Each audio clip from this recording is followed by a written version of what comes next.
Onde estiver, sei que vou caminhar com você, meu irmão, meu amigo.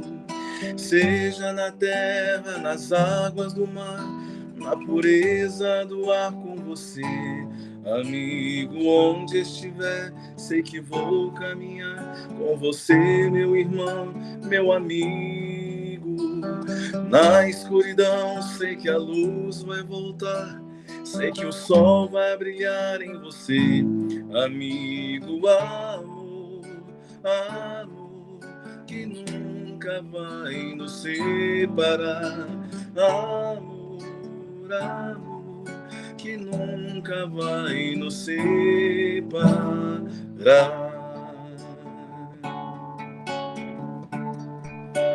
Onde estiver, sei que vou caminhar com você, meu irmão, meu amigo.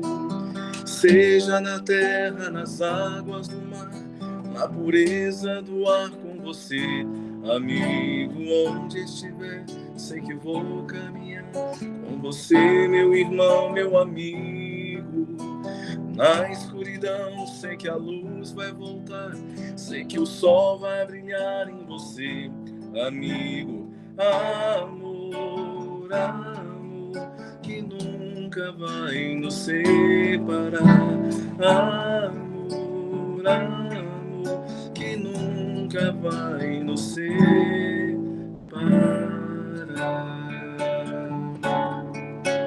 La la ya, la la ya, la la ya, la la ya.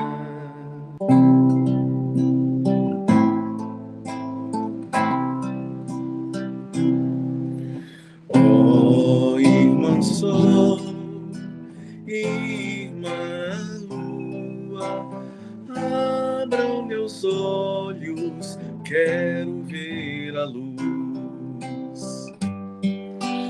Oh, irmã vento, irmã brisa, cantem pra mim canções que tragam paz. Que onde eu for, eu leve o amor. Que onde eu for, eu leve o amor. Quando no mundo sozinho me encontrei, busquei no amor caminhos de me achar. Vi lindas flores, verdes campinas, ouvi as aves falando-me de paz. Que onde eu for, eu leve o amor. Que onde eu for, eu leve o amor. Oh, irmã sol, irmã lua, quero também saber mostrar a luz. Oh, irmã vento, irmã brisa, hoje eu canto caminhos para a paz. Que onde eu for, eu leve o amor. Que onde eu for, eu leve o amor. Como a Rose costuma dizer, a música já é uma prece, né? Então, muito grata por sua apresentação. Agora vamos dar início à nossa reunião. Sejam todos bem-vindos. Quer conhecer as nossas atividades? Acesse o site, lá tem tudo explicadinho, todos horários, dias. É só vir, venha, faça parte dessa família, a família Segal. É bom lembrar de pegarem a água para fluidificação. Bom, a nossa escala de hoje, a harmonização foi feita pelo Leon, a abertura e condução sou eu, a Marisete, a leitura do Evangelho, do capítulo 10, itens 9 e 10, o Edmilson, a prece inicial, Ana Maria, o palestrante Garibaldi, o tema, o cisco e a trave no olho. Passe e fluidificação das águas e prece final, a Alba. Então, iniciamos com O Edmilson fazendo a leitura, por favor. Do Evangelho segundo o Espiritismo, capítulo 10. Bem-aventurados os que são misericordiosos. O argueiro e a trave no olho, os itens 9 e 10. Porque vedes um cisco no olho de vosso irmão, quando não vedes uma trava no vosso olho? Ou como podeis dizer a vosso irmão, deixai-me tirar o cisco do vosso olho, se existe uma trave no vosso? Hipócrita, tirai primeiramente a trave de vosso olho, e então podereis enxergar bem para tirar o cisco do olho de vosso irmão. São Mateus, capítulo 7, versículo 3 a 5. Um dos males da humanidade é nós vermos o mal do outro antes de ver o nosso próprio mal. Para julgar-se a si mesmo, seria necessário olhar-se no espelho, transportando-se de algum modo para fora de si e se considerar como uma outra pessoa, perguntando: que pensaria eu se houvesse alguém fazendo o que eu estou fazendo? É o orgulho que nos leva incontestavelmente a disfarçarmos os nossos próprios defeitos, tanto os morais como os físicos. Esse defeito é essencialmente contrário à caridade, porque a verdadeira caridade é modesta, simples e indulgente. A caridade orgulhosa é um contrassenso, já que esses dois sentimentos se neutralizam reciprocamente. Como realmente um homem bastante leviano para crer na sua personalidade e na supremacia de suas qualidades, poderia ter, ao mesmo tempo, bastante abnegação para pôr em destaque nos outros o bem que o poderia eclipsar em vez do mal que poderia deixá-lo em distinção? Se o orgulho é a origem de muitos vícios, é igualmente a negação de muitas virtudes. Nós o encontramos no fundo e como causa de quase todas as ações. Daí que Jesus sempre o combateu como principal obstáculo para o nosso progresso. Não julgueis para não serdes julgados. Aquele que estiver sem pecado, que atire a primeira pedra. Que assim seja, irmãos. Senhor Jesus, graças te damos por este momento e por todas as bênçãos a nós concedidas. Que tua presença amiga e benfeitora possa nos envolver e nos trazer a paz que tanto necessitamos, pois é através dela que podemos sentirmos mais próximos de ti. E assim, continuarmos nossa caminhada, pautada sempre no amor, na humildade, na caridade, no perdão, que já aprendemos através do teu Evangelho. Ajude-nos, Senhor, a colocá-las em prática no nosso dia a dia. Continue nos iluminando, Senhor, abençoando nossos lares, nossas famílias, o nosso trabalho, nos sustentando a fé, a esperança e a vontade de servirmos ao nosso próximo, como o Senhor tanto nos exemplificou.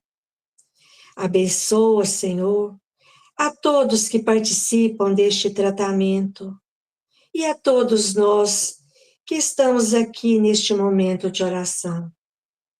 Gratidão por tudo, Senhor, e fica sempre conosco. Que assim seja. Que assim seja. Muito obrigada, Edmilson e Ana Maria. E agora o nosso palestrante da noite, Garibaldi Teixeira. Seja bem-vindo, agora é com você. Que Jesus nos abençoe a todos, que possamos sair dessa reunião pública online melhores do que chegamos, que possamos aplicar o Evangelho na nossa vida E, mais uma vez, agradeço ao Segal pelo convite para conversarmos nessa noite de quinta-feira. E começar a nossa conversa com uma pimentinha na gente, na nossa vida, que é admitirmos o quanto nós gostamos da tal da fofoca. Já se perguntaram por que os reality shows fazem tanto sucesso? Por que a gente gosta tanto de saber da vida dos outros? Por que durante a tarde existem vários programas para falar de fofoca das celebridades e eles têm uma audiência imensa de pessoas que gostam de saber dos outros, gostam de saber o que está acontecendo e que muitas vezes torcem para que algo dê errado, porque aí fica mais emocionante de saber que a vida do outro, a vida do próximo, a vida das celebridades, enfim, está com algum problema, né? Dá mais bafafá, dá mais audiência, dá mais furo de reportagem quando isso acontece. Fiquei sabendo um dia para trás um repórter que traiu a esposa com não sei quem, que também é da televisão, e isso foi para tudo quanto é lugar. Então a gente gosta ainda não só de conhecer sobre a vida alheia, mas quando dá errado, é mais pimenta no nosso caldeirão para a gente destilar isso e passar para todo mundo e contar para todo mundo e perguntar se todo mundo viu e todo mundo está sabendo, né? Então o fato é que a gente gosta muito de acompanhar a vida alheia. Inclusive tem aquelas pessoas que moram no interior, né? Que muitos passam o dia na praça, ou então pega a cadeirinha, põe na frente da calçada e fica olhando os vizinhos passando para ver o que está acontecendo, para saber as novidades. Nós todos temos um pouquinho desse perfil, né? A gente gosta muito de saber da vida dos outros, mas quando é a nossa vida que é sabida, quando é o nosso erro que é evidenciado, a gente existe uma tendência de nós relativizarmos o problema, né? E fala, não, espera um pouquinho, o meu problema não é tão grande assim.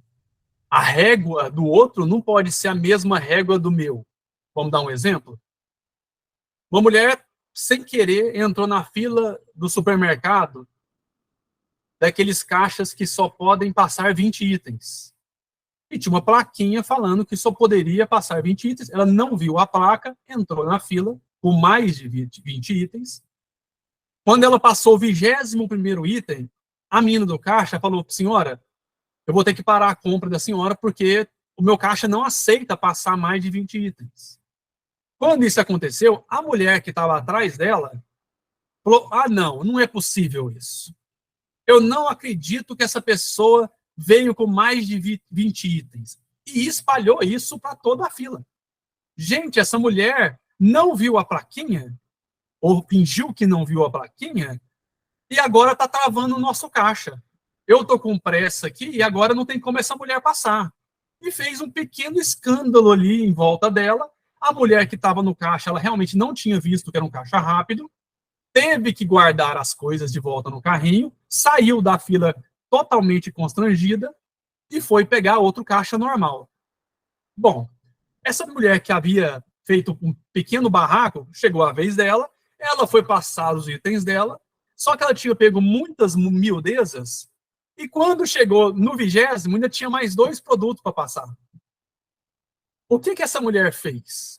Ao invés de comunicar o seu erro, de tratar o seu erro da mesma forma como que ela tratou a da outra mulher, ela chegou para o caixa e falou assim, não, mas são só 2 itenzinhos. Passa só mais esses 2. Não tem problema, não. Quer dizer, para ela quer uma exceção. Para a outra, ela quer que seja feita a rigorosa justiça ou a rigorosa humilhação de ter tentado burlar as regras. Estes somos nós, que olhamos o erro do próximo com um tamanho, com um vigor muito maior do que a gente vê os nossos erros. E, na verdade, a gente gosta mesmo de julgar, como diz o próprio Evangelho. Nós gostamos muito de julgar. Nós gostamos muito de ver a capa da manchete e assumir aquilo como verdade. A gente não viu isso, não está vendo isso, inclusive, muito nos últimos anos na política. A gente vê a capa da manchete e transmite ela para todos os nossos grupos. A gente não sabe se é verdade, se é fake news, se aquela história está certa, se não está. Isso de ambos os partidos. Quando é do nosso agrado, a gente transmite. Quando não é, a gente não posta. Quando é do partido que a gente gosta, a gente coloca. Quando é do outro e ele fez a mesma coisa, a gente não posta. A gente não sabe nem se é verdade, mas a gente gosta de ficar passando para frente, porque a gente gosta da manchete.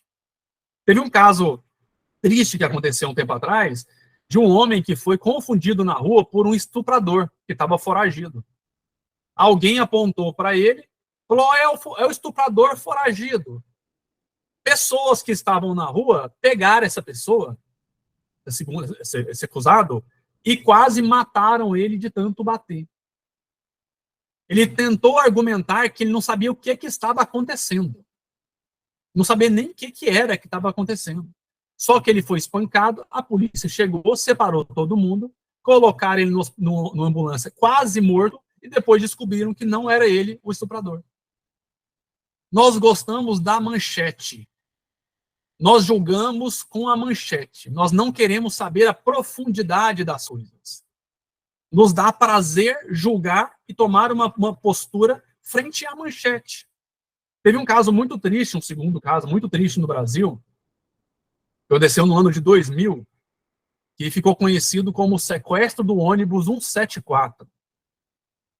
Na época, um assaltante entrou em um ônibus, foi assaltar o ônibus, o assalto acabou mal, ele acabou fazendo refém algumas pessoas, em especial uma mulher que ele ficou, se não me engano, com uma faca pressionada contra o pescoço dela. Quando isso foi acompanhado na época, no ano 2000, não tinha nem esses streamings, Netflix, não tinha nada, né? Então, ganhou muita popularidade essa notícia e foi passada ao vivo nos canais. Então, muitas pessoas acompanharam ao vivo o desenrolar do sequestro. No final das contas, o homem se entregou, o sequestrador se entregou, só que do caminho do ônibus até a polícia, ele foi linchado e acabou morrendo na viatura antes de chegar na delegacia. Por que eu estou comentando esse caso? Porque a nossa tendência, e na época foi assim, era de julgarmos o sequestrador. Está certo que ele deveria ser preso pelo sequestro. Não há dúvida. Ele cometeu um crime. Ele deveria ser preso. Mas todo mundo julgou ele, mas é um absurdo. Como é que uma pessoa sequestra a outra? Como é que é um bandido? Né? Se fosse hoje, a faca tinha que morrer. A gente julga muito pela capa. E eu gostaria só nesse caso específico, falar um pouquinho desse assaltante, desse sequestrador. Só para a gente entender que, às vezes, o nosso julgamento é raso. A gente gosta de julgar, mas é uma coisa rasa, uma coisa simplória. E que, na verdade, a gente não deveria julgar, né? O julgamento é de Deus.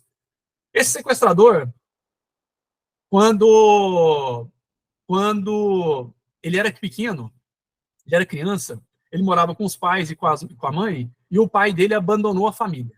Para começar a brincadeira. O pai abandonou a família ficou sozinha, a mãe dela, eles moravam numa favela, a mãe dela abriu uma vendinha na frente de casa, passado alguns anos, ele ainda é criança, a mãe encontra duas pessoas que deviam a ela, que deviam a venda, ela foi cobrar pelo saldo que os dois deviam, os dois estavam embriagados e a mataram a facadas em frente ao menino. A mãe, para piorar, ainda estava grávida. O menino presenciou a mãe sendo morta a facadas. Isso depois do pai ter abandonado a família. Saiu, a mãe morreu, ele foi para o orfanato, fugiu do orfanato, começou a viver na rua, juntou com outras crianças, também de rua, começou a viver de pequenos furtos, foi abusado, dizem que abusado sexualmente, foi espancado, todos os jovens, as crianças, jovenzinhos espancados, e eles começaram a dormir na porta de uma igreja, que era a Igreja da Candelária, no Rio de Janeiro. Aconteceu, em certo momento, que, devido aos roubos que eles estavam fazendo, algumas pessoas pegaram paralelepípedos,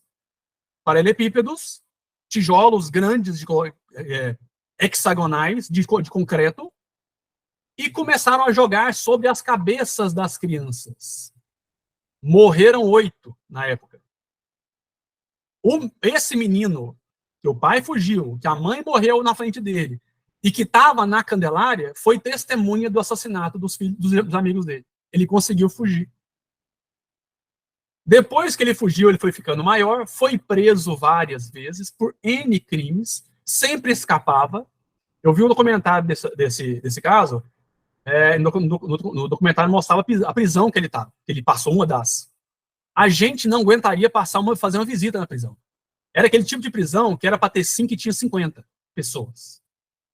Numa das fugas da cadeia, ele foi assaltar o ônibus, o assalto virou um sequestro, sem querer. E ele foi morto. Onde vamos chegar? Onde queremos chegar? Ele deveria ter sido preso? Sim. Mas olha a vida que ele teve. Quantos de nós vivemos com base daquele remedinho, tarja preta? Porque a gente não consegue conviver com a gente mesmo tendo a vida que nós tivemos. Imagina aquele cara com a vida que ele teve. Por tudo que ele passou. Como é que a gente julga? Está errado? Está errado, reforço. Ele deveria ter sido preso pelo sequestro.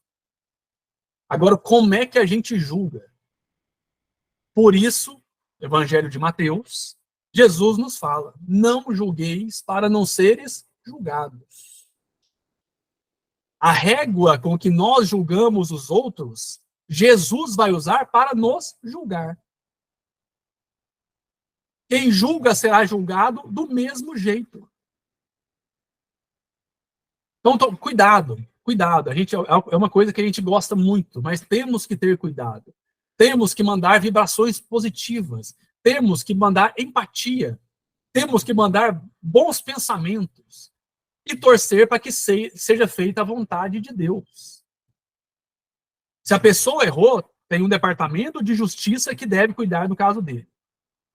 Agora, nós julgarmos, nós mandarmos maus pensamentos, críticas, comentarmos com os outros, o pensamento é como uma abelhinha, isso para nós.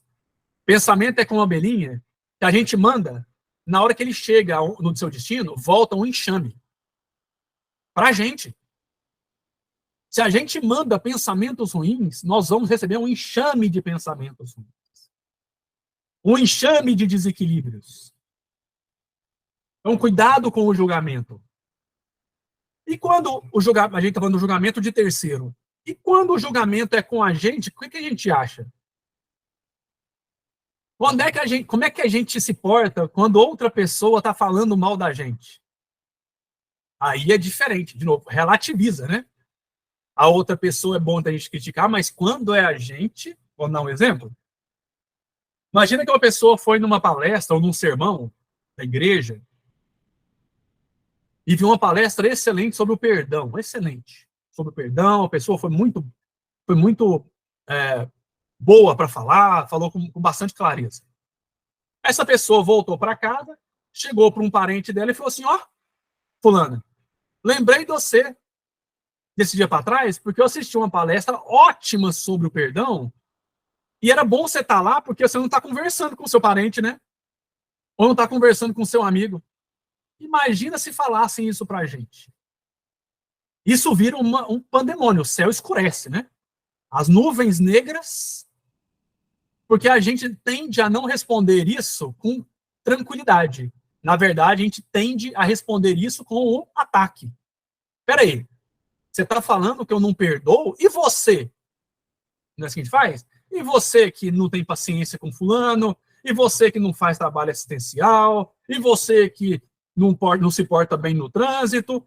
Então a gente começa a desenterrar coisas para jogar na cara daquela pessoa, porque ela está falando mal de mim, porque ela está nos julgando. Ao invés da gente receber aquilo como uma coisa boa.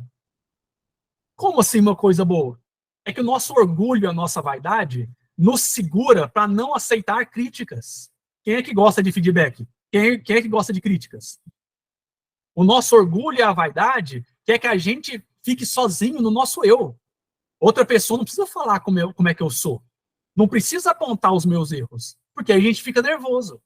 Olha a diferença da conversa, a mesma conversa. Se a pessoa falasse, olha bem de você, lá da palestra do perdão, porque você não está falando com fulano, você está de mal, está brigado com fulano. Olha como é que seria interessante se ela falasse, nossa, é mesmo. Só que pena que eu não pude ir.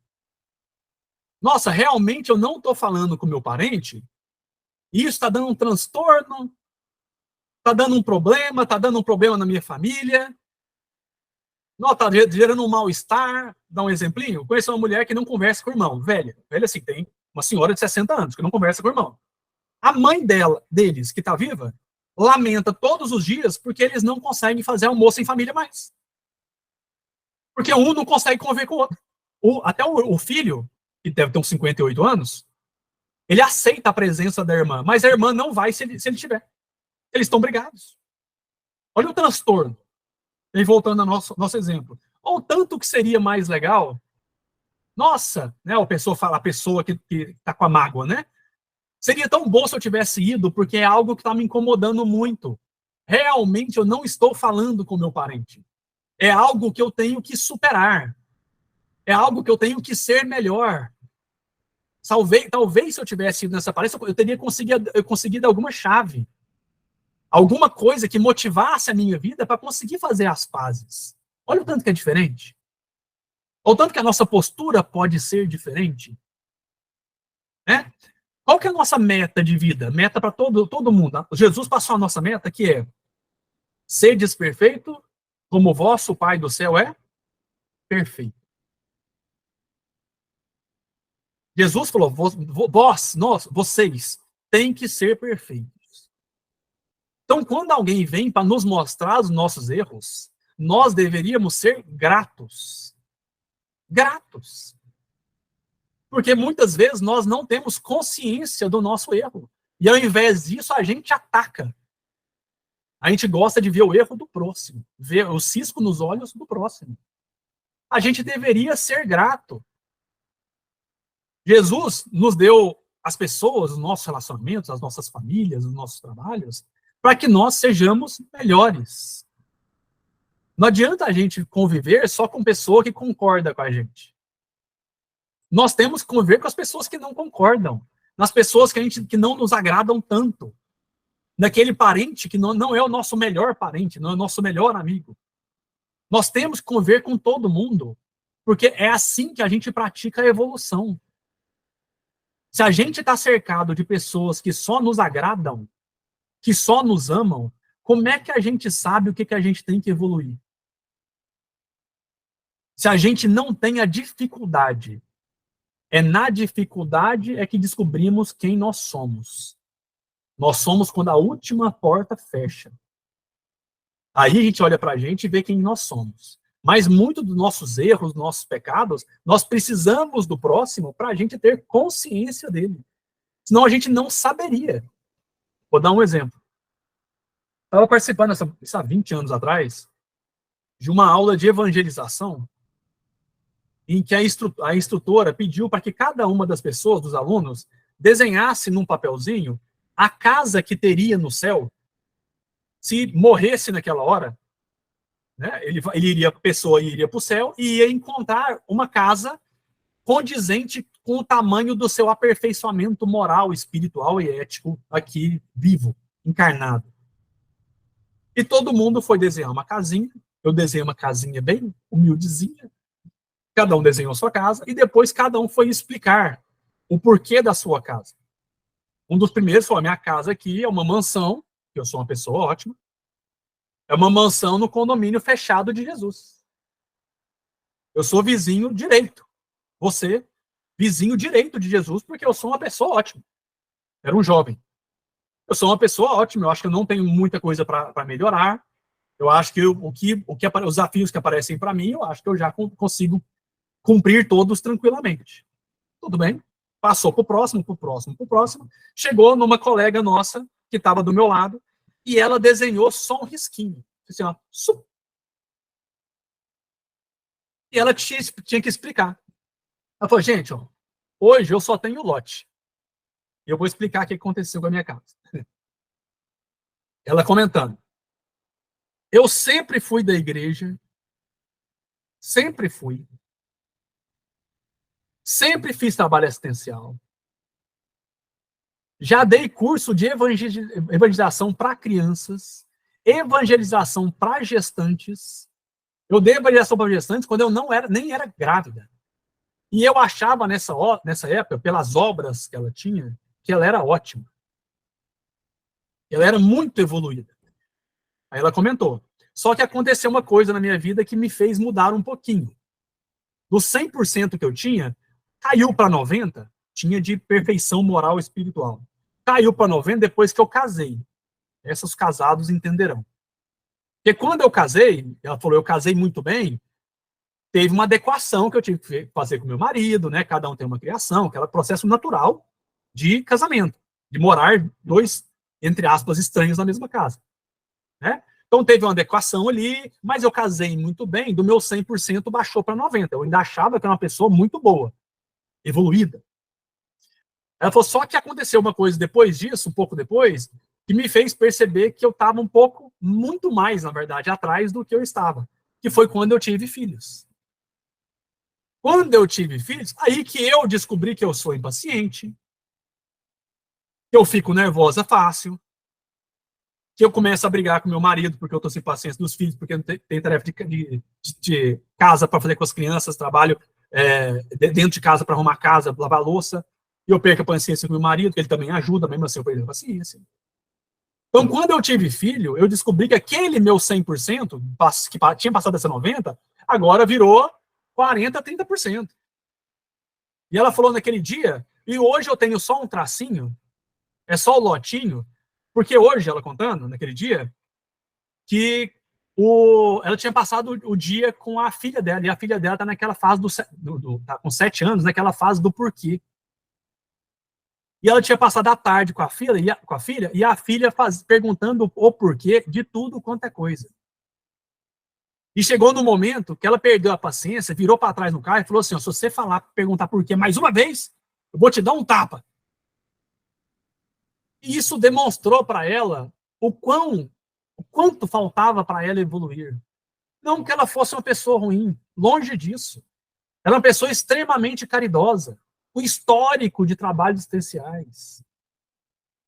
Só que para a gente entender o que nos falta para evoluir, nós precisamos do próximo.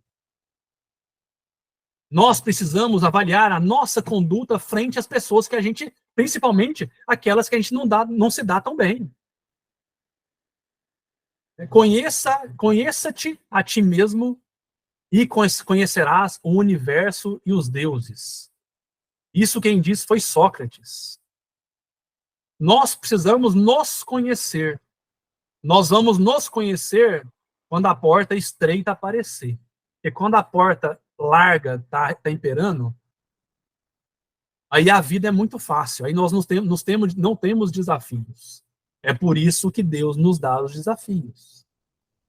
Para que apliquemos a nossa fé.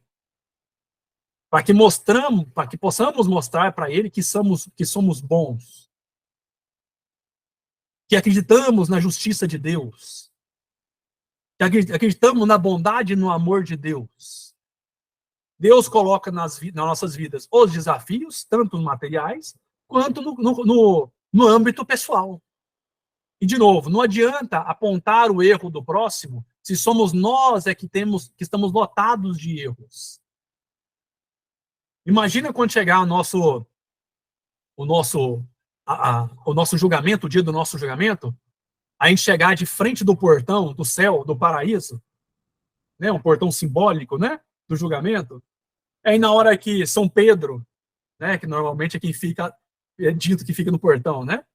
Quando o São Pedro pegar o nosso currículo e falar, pera um pouquinho, deixa eu ver aqui, como é que você chama? E for olhar o nosso nome e tiver cheio de pendência, nós não vamos poder falar para São Pedro, eu não consegui entregar tudo que era para entregar porque eu tive um marido muito difícil. Ou porque tinha uma menina do meu trabalho que eu não dava muito certo. Ou porque tinha um parente meu que eu não gostava.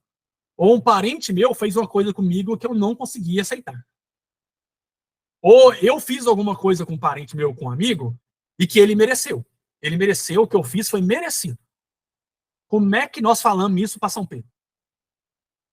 Como é que nós entregamos a nossa salvação na mão de outra pessoa e não na nossa própria mão.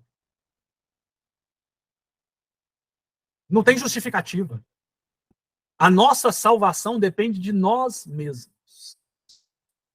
Depende do nosso trabalho, da nossa harmonização, do nosso equilíbrio, da nossa boa convivência, na medida do possível com o próximo.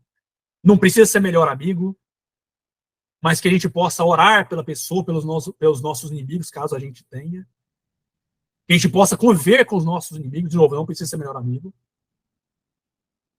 E a lição é muito mais importante conhecer a nós mesmos, avaliar o que nós temos que crescer para atingir a nossa meta de sermos perfeitos. Em que eu posso ser melhor? Quais são os meus pecados? Aonde é que eu estou errando? O que eu posso ser? O que eu posso fazer para os outros? Será que eu posso ser mais caridoso? Será que eu posso ajudar alguma família? Será que eu posso dar alguma coisa que me sobra, ainda mais ao que me falte, que é mais importante ainda? Será que eu não estou sendo muito egoísta? Será que eu não estou sendo muito vaidoso? Essas avaliações são muitas vezes mais importantes que para nós do que olhar o cisco no olho do terceiro. De apontar o dedo e de julgar as pessoas que estão à nossa volta. Porque, torno a repetir, nós seremos julgados com a mesma régua que nós estamos julgando os nossos semelhantes. Então, que possamos refletir na nossa vida, que possamos segurar a língua quando ela precisar ser segurada, que possamos pensar coisas positivas, emanar coisas positivas para as pessoas, mesmo para os nossos inimigos. De novo, melhor amigo. Que possamos harmonizar o nosso espírito, o nosso ser, a nossa alma, porque a alma também fica doente, né? Que a gente possa harmonizar a nossa alma, né? Para que a gente caminhe para rumo de Jesus, rumo de Deus, e que a gente pare, né? Que a gente diminua, pelo menos, essa maledicência, essa vontade de falar mal do nosso próximo e de também julgar o que a gente, de novo, nem sabe o que a gente está julgando aquela superfície que a gente nem sabe o que está acontecendo direito. Então, que Deus nos abençoe a todos, que nós tenhamos um ótimo final de semana que se aproxima. Mais uma vez, obrigado ao Segal pelo convite e que Nossa Senhora nos ilumine a todos. Assim seja. O agradecimento é todo nosso. Você pontuou um tema muito interessante e com bastante reflexão, né? Vamos pensar. Obrigada, Garibaldi. Eu que agradeço.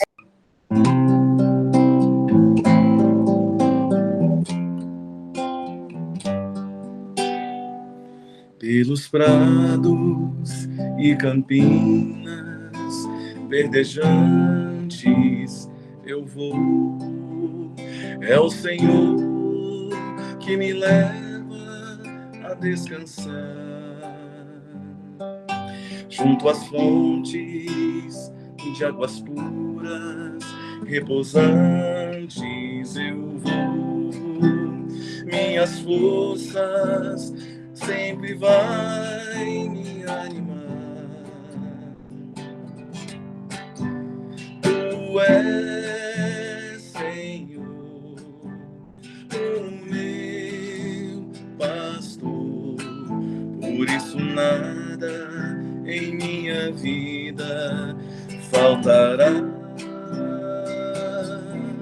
Tu és, Senhor, o meu pastor, por isso nada em minha vida faltará.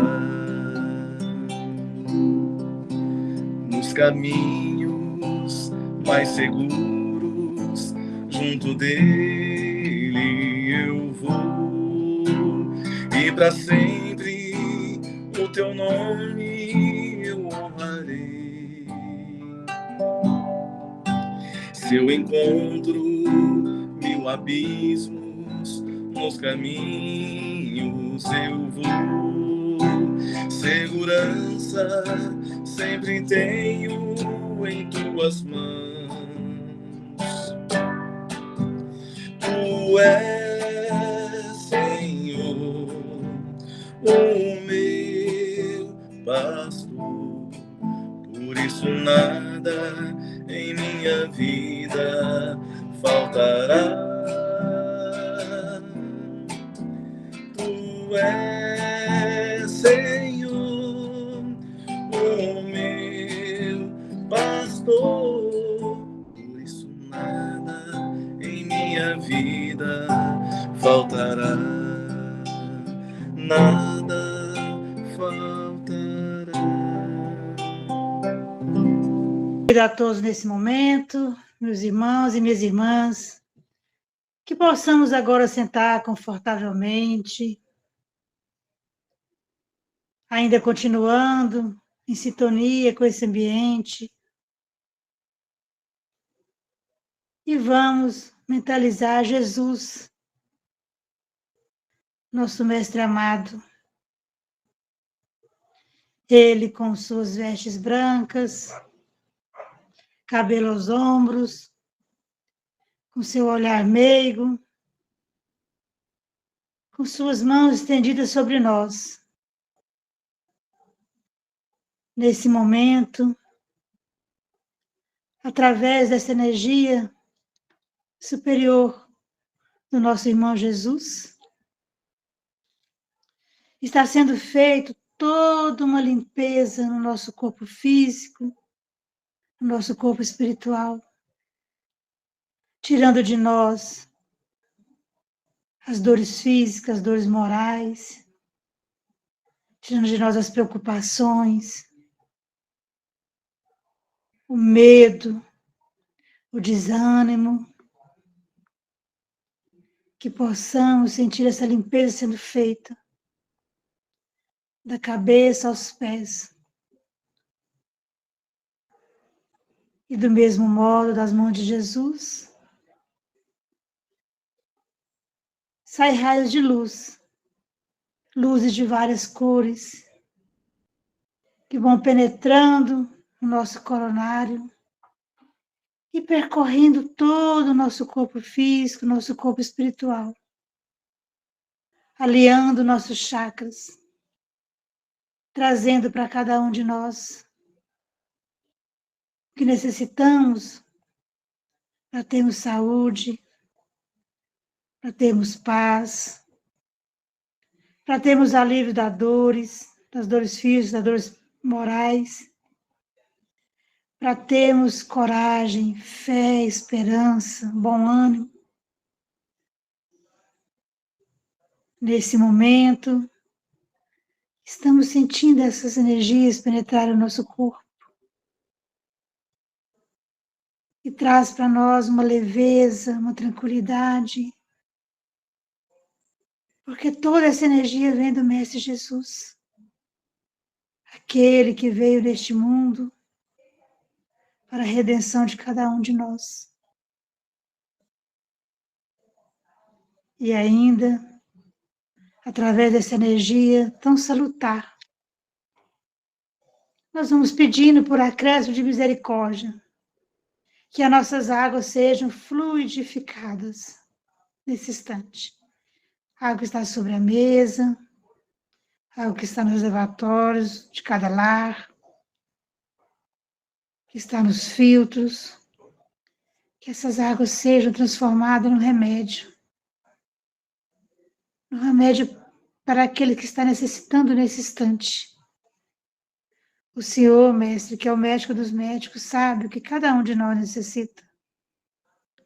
Então, Senhor, te rogamos a fluidificação dessas águas.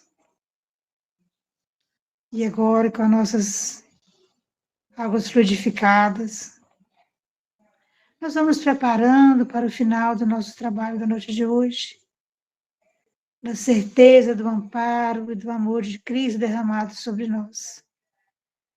Que possamos levar para a nossa vida as reflexões do nosso palestrante da noite de hoje. Que possamos, Senhor, servirmos em teu nome, onde estivermos e com quem estivermos. Obrigada por tudo sempre. E continue conosco. Que assim seja.